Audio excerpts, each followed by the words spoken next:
একবার বানালে বারবার বানাতে ইচ্ছে করবে। খেতে এত দুর্দান্ত হয়েছিল যে নিজেই ভাবতে পারছি না আমি এত সুন্দর বানিয়েছি। প্রথমে একটি ক্যাপসিকাম নিয়ে ভালো করে ধুয়ে গোল গোল করে কেটে নিয়েছি।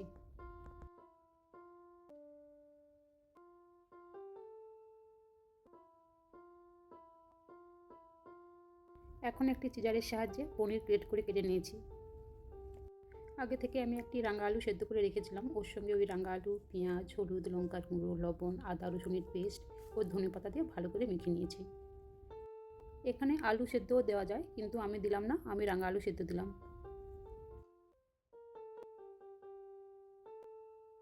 ওই ক্যাপসিকামগুলোর ভেতরে পনির আর আলুর পুর দিয়ে সব ক্যাপসিকাম ভেজে নিলাম।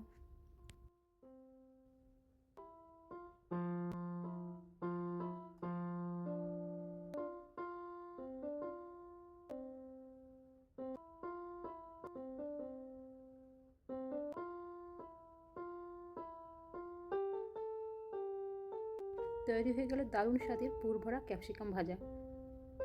খুব বেশি সময় লাগেনি, খুব অল্প সময়ে বানিয়ে ফেললাম। খেতে যে কী টেস্টি হয়েছিল, না রান্না করলে বুঝতেই পারতাম না। আপনারাও এরকম বানিয়ে নিতে পারেন।